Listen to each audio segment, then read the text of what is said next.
जन्नत निशा, वो वादियाँ, वो सादगी, वो शामो सहर, वो हसीन चिनार, जन्नते निगार। उसकी मासी में छुपे हैं कई सवाल। वो बेमिसाल है, जी हाँ, वो कश्मीर है, जो न सिर्फ कुदरत की खूबसूरती से लबरेज है, बल्कि वहाँ की रस्म रिवाज, तहजीबें और रिवायतें भी हैं काबिल तारीफ। शायर उसे हिंदुस्तान का कोहिनूर कहते हैं और दुनिया उसे कश्मीर कहकर पुकारती है। वहाँ की पाकीज़गी और रस्म रिवाज से हर हफ्ते हम आपको रूबरू कराएंगे। तो पेश है हमारी खास पेशकश कश्मीर कॉलिंग, और मैं हूँ आपके साथ चित्रा सिंह।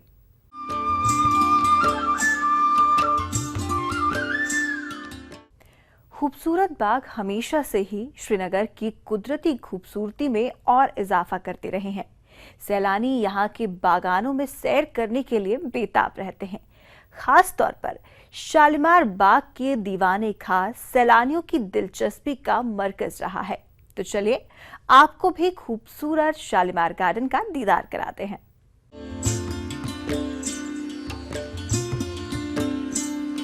फव्वारे, रंग बिरंगे फूल और चारों तरफ चिनार के पेड़। ये दिलकश नजारा श्रीनगर के शालीमार बाग का है। मुगल बागों में ये सबसे मशहूर बाग है। शालीमार यानी जहां मोहब्बत का वास हो। अपने नाम के मुताबिक इस बाग का दीदार करने जो भी सैलानी यहाँ पहुंचते हैं, हसीन नजारे को बस निहारते रह जाते हैं। डल झील के किनारे 31 एकड़ में फैले इस बाग को मुगल बादशाह जहांगीर ने साल 1620 में तामीर करवाया था। इस सीढ़ीदार बाग में बादशाह ने आम आवाम से मिलने के लिए दीवाने आम और शाही परिवार के लिए दीवाने खास तैयार करवाया था। ये बाग मुगल दौर के वास्तुकला का शानदार नमूना है। इस बाग के बिल्कुल बीच में मौजूद है दीवाने खास, जिसके चारों ओर पानी की छोटी नहरें और 120 फव्वारे लगे हैं। वक्त की मार से इस तारीखी इमारत की दीवारों पर की गई नक्काशी खराब हो गई है, लेकिन जुबीन मेहता शो के बाद जर्मन एम्बेसी की ओर से दीवाने खास की नवीनीकरण और मरम्मत की पेशकश की गई। इंटेक यानी Indian national trust for art and cultural heritage Kashmir chapter की ओर से इस पर एक रिपोर्ट तैयार की गई, जिसमें इसके छत में बने पेपर माशी आर्ट की नक्काशी का नवीनीकरण करने पर जोर दिया गया। इसके बाद दीवाने आम और दीवाने खास का नवीनीकरण किया गया। अब इसे सैलानियों के लिए खोल दिया गया है। It is a part of your Mughal landscape. It is a part of a potential world heritage property. ये जो specialized काम है, जो पेपर मैशी का जो आपने काम देखा, ये स्पेशलाइज्ड काम बहुत ज़्यादा मतलब इसको एक्सपर्ट वो उसकी ज़रूरत पड़ती है, जो इस वक्त स्टेट में अवेलेबल नहीं है। तो इसके लिए जो हमने यहाँ से सिलेक्ट किए, पहले देयर वाज अ प्रोसेस जिसमें हमने कुछ बच्चे पहले लड़के सिलेक्ट किए। उन लड़कों को हमने for a good long period, half a year, हमने बाहर ट्रेन किया। शालीमार बाग साल 2010 में ही यूनेस्को के नेशनल हेरिटेज सूची में शामिल किया जा चुका है। इस यादगार इमारत की मरम्मत के बाद तो इसकी छत में खूबसूरत नक्काशी देशी विदेशी सैलानियों को खूब पसंद आ रहा है। भारत में जर्मन के एम्बेसडर और सूबे की मुख्यमंत्री महबूबा मुफ्ती के बीच हुई मुलाकात के दौरान दूसरे प्रोजेक्ट के लिए भी मदद की पेशकश की गई है। I have talked with Chief Minister Mehbooba Mufti, and she has asked me and given me an idea of another cultural aid project. I'm not disclosing it now. I promised her that we would look into the possibilities of doing that restoration, and then we take it from. दीवाने खास की मरम्मत से इसकी खूबसूरती फिर से बढ़ गई, जिससे यहाँ आने वाले सैलानियों की तादाद में काफी इजाफा होता जा रहा है। देश विदेश से आ रहे सैलानी इस खूबसूरत बाग और इसमें बनी तारीखी इमारत को देखने का भरपूर लुत्फ उठा रहे हैं। I feel very peaceful here and very privileged to be in a place where people could not come when the emperor was living. It's very beautiful and very harmonic place, I feel. दीवाने खास इसका बहुत ही सुंदर जो है वास्तुकार का नमूना है। इसके चारों तरफ जो नज़ारा है, फव्वारे हैं और इसकी सीलिंग्स हैं, फर्श है, बहुत ही अच्छा नज़ारा जो है पेश करता है। इसे देख के कोई भी आता है तो पहली बार देखते ही बहुत ही वो अचंभित हो जाएगा। हाल के दिनों में बॉलीवुड से जुड़े लोग कश्मीर में शूटिंग के लिए फिर से आने लगे हैं। इसे देखते हुए अधिकारियों की उम्मीदें अब काफी बढ़ गई हैं कि शालीमार बाग का दीवाने खास एक बार फिर बॉलीवुड फिल्म मेकर्स को अपनी ओर जरूर खींचेगा। देखिए, शालीमार हमेशा अट्रैक्शन रह चुका है बॉलीवुड की शूटिंग्स का। तो जो ये इसका रिफर्बिशमेंट हुआ है ब्लैक पवेलियन का, तो मुझे यकीन है कि कई फिल्म की जो स्क्रिप्ट्स के हिसाब से फिट होगा, कई शूटिंग्स वहाँ हो सकती हैं। और अगर कहीं हेरिटेज गार्डन का जिक्र आएगा किसी स्क्रिप्ट में या किसी लैंडस्केप में, तो Shalimar will qualify for all purpose. पर्यटन से जुड़े लोगों ने दीवाने खास की मरम्मत के इस कदम का स्वागत किया है। अब कश्मीर में इस तरह की कई तारीखी इमारतों को इसी तरह मरम्मत की जरूरत है। अगर ऐसा हुआ तो कश्मीर में सैलानियों की तादाद में और इजाफा होगा। सनम तसद्दुक, ETV न्यूज़, श्रीनगर। कश्मीर की पावन धरती पर हर साल की तरह इस बार भी पवित्र अमरनाथ गुफा में बाबा बर्फानी प्रकट हो चुके हैं। भक्तों और श्रद्धालुओं के लिए खुशी की बात यह है कि इस बार बम बम भोले ने पवित्र गुफा में विराट रूप दिखाया है। 2 जुलाई से शुरू होने जा रहे अमरनाथ यात्रा के बाद ही श्रद्धालु बाबा बर्फानी के दर्शन कर पाएंगे, लेकिन उससे पहले हम आपको दिखाते हैं महादेव का महारूप। दूर दूर फैली सफेद बर्फ की चादर, इसके बीच में प्रकट हो चुके हैं बाबा बर्फानी। तो बर्फ से ढके पहाड़ों में बम बम भोले का विराट रूप देखने के लिए तैयार हो जाइए। जी हाँ, इस बार अमरनाथ की पवित्र गुफा में बाबा बर्फानी ने दिखाया है विराट रूप। जी हाँ, श्रद्धालुओं के लिए खुशी की बात यह है कि इस बार बाबा बर्फानी का हिमलिंग पूरे आकार में है। अमरनाथ यात्रा 2 जुलाई से शुरू होने जा रहा है। भक्तों को बेसब्री से इंतजार है कि कब पवित्र गुफा में उन्हें बाबा बर्फानी के दर्शन हों।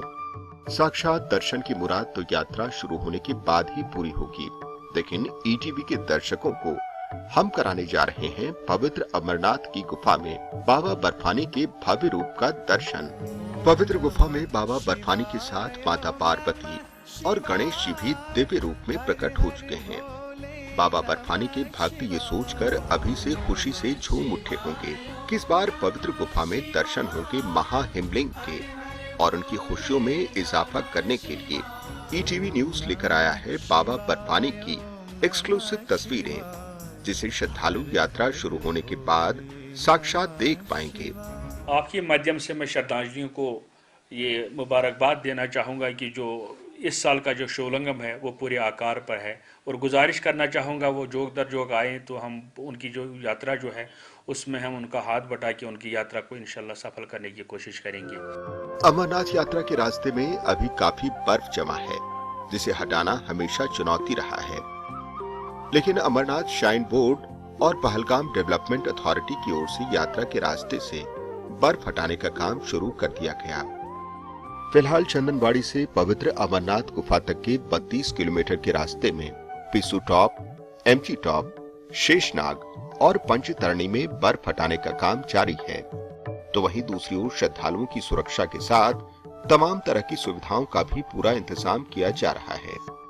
रिपोर्ट के मुताबिक 10 किलोमीटर फर्स्ट 10 किलोमीटर है उन पर स्नो नहीं है, लेकिन 10th किलोमीटर ऑनवर्ड जो है अप टू 32nd किलोमीटर तो वो बिल्कुल स्नो बाउंड है, और स्नो की जो डेप्थ है that is on an average 6 foot से लेके 12 फुट तक।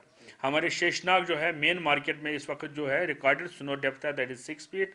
इसी तरह हमारे महागुनिश टॉप या हमारे रेड बॉल वाप बॉल में 12 फुट डेप्थ है। पंचतरणी जो मेन में जो है पंचतरणी बेस कैंप में इट इज अराउंड 7 फीट। इसमें मल्टीपल डायमेंशंस होते हैं, there is a law and order dimension की, इसमें पीसफुली कंडक्ट होनी चाहिए यात्रा। ये बहुत हाई एलिवेटेड ऑल्टीट्यूड पे है, so therefore there has to be a disaster management plan perspective also, particularly after God forbid Uttarakhand में जो हुआ था उसके पर्सपेक्टिव से हम डिज़ास्टर मैनेजमेंट के लिए हम स्पेशल फोकस करके इस बारी की यात्रा हम कोशिश करेंगे कि इंशाअल्लाह बहुत अच्छे से ऐसा तरीके से हो। बाबा बर्फानी के दर्शन करने के लिए श्रद्धालुओं को अब इंतजार है यात्रा शुरू होने की। अमरनाथ यात्रा के लिए रजिस्ट्रेशन शुरू हो चुके हैं।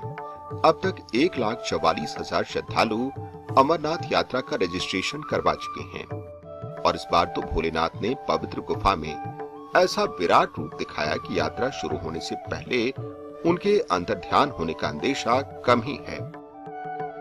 बाबा बर्फानी के दिव्य रूप के साक्षात दर्शन के लिए बस थोड़ा इंतजार कीजिए, क्योंकि इस बार श्रद्धालुओं को महादेव के महारूप का दर्शन होगा। Mudassir Qadri, ETV news, Anantnag.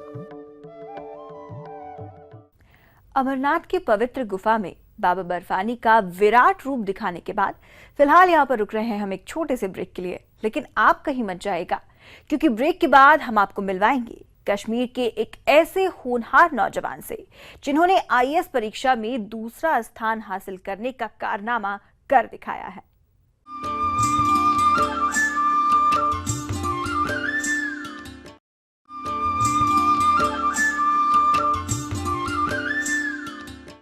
Break के बाद एक बार फिर आप सभी का स्वागत है।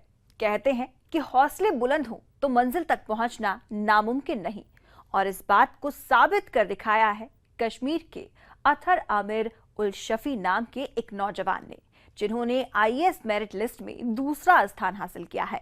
अथर आमिर के इस कारनामे पर पूरा देश फख्र महसूस कर रहा है। कश्मीर के 23 साल की इस नौजवान का नाम है अतहर उल शफी। इस नौजवान ने ऐसा कारनामा कर दिखाया है जिस पर न सिर्फ इनके घर वाले बल्कि देश को भी गर्व है। जी हां, अनंतनाग जिले के मट्टन इलाके के छोटे से गांव देवीपुरा से ताल्लुक रखने वाले अथर ने भारतीय प्रशासनिक सेवा यानी आईएएस की मेरिट लिस्ट में दूसरा स्थान हासिल किया है। अथर के माता पिता के साथ इनके अपनों की खुशी का ठिकाना नहीं है। हर कोई इस कामयाबी पर अथर को मुबारकबाद दे रहे हैं।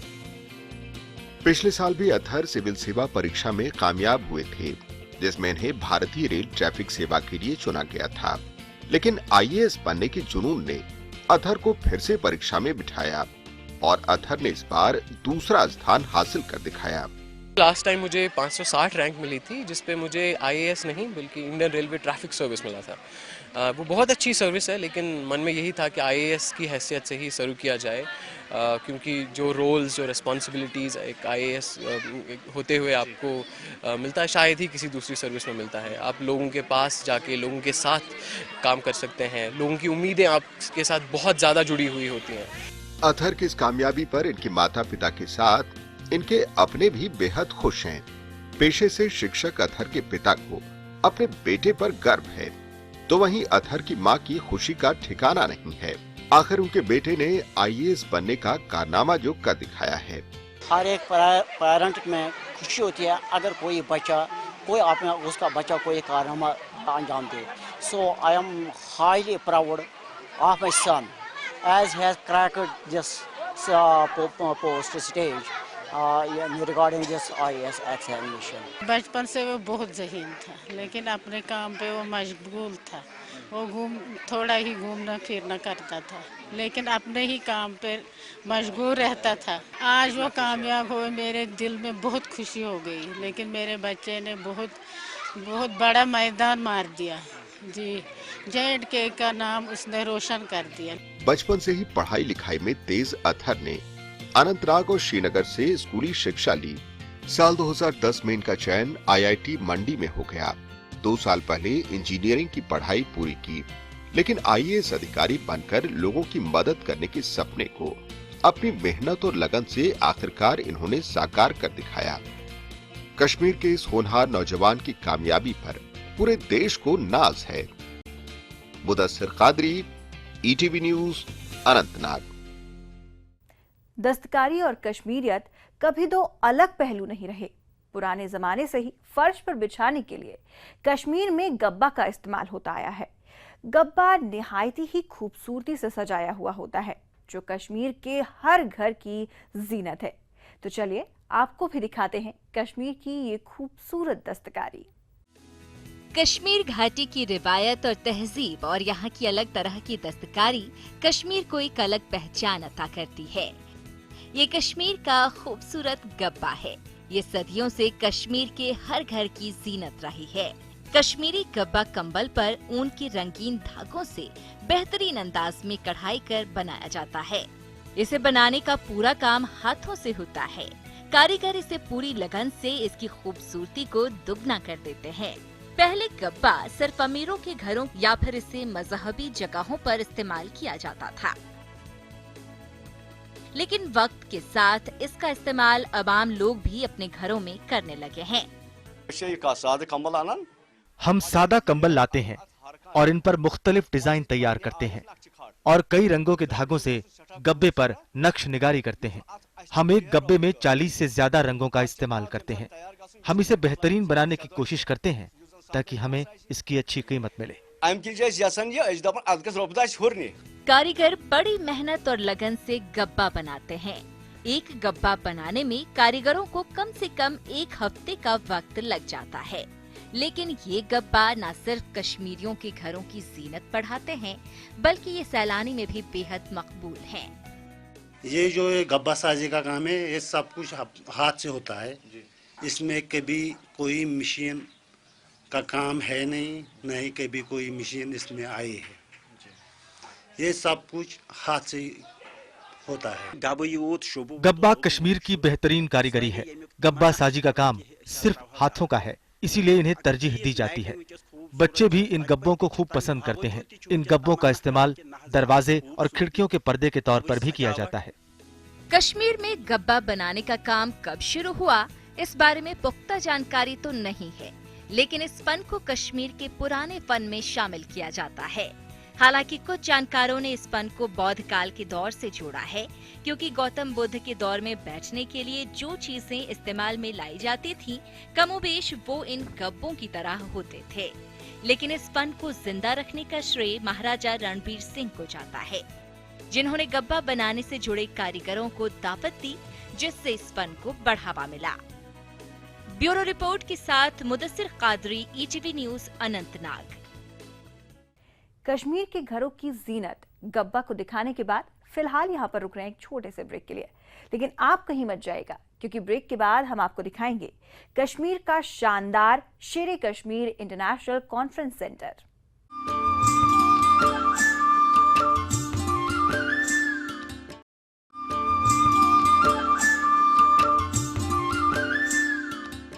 ब्रेक के बाद एक बार फिर आप सभी का स्वागत है। पर्यटन कश्मीर की अर्थव्यवस्था की रीढ़ है। यहाँ की कुदरती खूबसूरती तो शानदार है ही, लेकिन इसके साथ ही स्पोर्ट टूरिज्म और कॉन्फ्रेंस टूरिज्म भी सैलानियों को अपनी ओर खींच रहा है, जिसमें श्रीनगर का शेर कश्मीर इंटरनेशनल कॉन्फ्रेंस सेंटर सैलानियों को अपनी ओर रिझाने में अहम किरदार निभा रहा है। दुनिया भर में मशहूर डल झील के किनारे पर बनी ये शानदार इमारत शेर कश्मीर इंटरनेशनल कॉन्फ्रेंस सेंटर की है। इस कॉन्फ्रेंस सेंटर की देखभाल राज्य सरकार की ओर से की जाती है। कॉन्फ्रेंस टूरिज्म को बढ़ावा देने की जरूरत को देखते हुए इसे 80 के दशक में बनाया गया। यहां जो भी विदेशी नुमाइंदे आते हैं, उनके लिए इंटरनेशनल स्टैंडर्ड की तमाम सुविधाएं मुहैया कराई जाती हैं। ये तो वर्ल्ड में बेस्ट जगह मानी जा रही है, और जो पर्टिकुलर SKICC है, ये डल के किनारे एक बहुत ही बेहतरीन चीज़ बनाई गई है। जो भी यहाँ डेलीगेट आता है कॉन्फ्रेंस होल्ड करने के लिए, वो यहाँ से जाना ही नहीं चाहता है, मैं ऐसा कहूँगी। शेर कश्मीर इंटरनेशनल कॉन्फ्रेंस सेंटर यानी SKICC में कई तरह के आयोजन किए जा सकते हैं।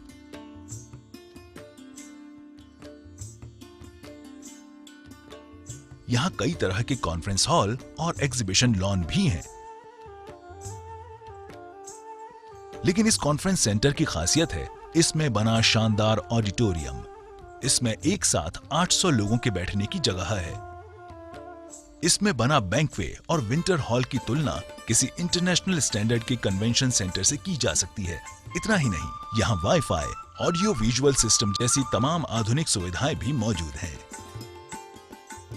अगर आपको छोटा से छोटा 10 लोग का ग्रुप है, उसके लिए भी हमारे पास फैसिलिटी है। अगर आपको 1000 लोग के लिए कॉन्फ्रेंस की फैसिलिटी की ज़रूरत है, तो उसके लिए भी तो हमारे पास बड़ा हॉल है। और हमारा जो ऑडिटोरियम है, प्लेनरी हॉल जिसको कहते हैं, it has a capacity of 700 people. शेर कश्मीर इंटरनेशनल कॉन्फ्रेंस सेंटर में नेशनल और इंटरनेशनल लेवल के कई कॉन्फ्रेंसेस की मेजबानी की जाती है। देश के राष्ट्रपति जब भी कश्मीर घाटी पहुंचते हैं, उनके सभी सम्मेलन शेर कश्मीर इंटरनेशनल कॉन्फ्रेंस सेंटर में ही आयोजित किए जाते हैं।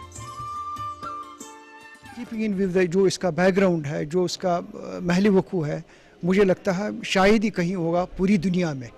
तो अगर आप स्विट्ज़रलैंड के बाद देखेंगे कोई ऐसा कन्वेंशन सेंटर, तो स्विट्ज़रलैंड के बाद मुझे लगता ये कश्मीर का जो कन्वेंशन सेंटर पूरी वर्ल्ड में दुनिया का दूसरा कन्वेंशन सेंटर, जिसका इतना अच्छा सेटअप है, बैकग्राउंड है, फैसिलिटीज़ है। ACC is amazing, very nice facility, बहुत सुंदर है, very well maintained, lovely ambience, बहुत अच्छी जगह है एंड कश्मीर तो जन्नत है। यहाँ की कुदरती खूबसूरती और शेर कश्मीर इंटरनेशनल कॉन्फ्रेंस सेंटर जैसी शानदार जगह की वजह से ही कश्मीर दुनिया भर में सबसे बेहतरीन जगह के तौर पर जाना जाता है।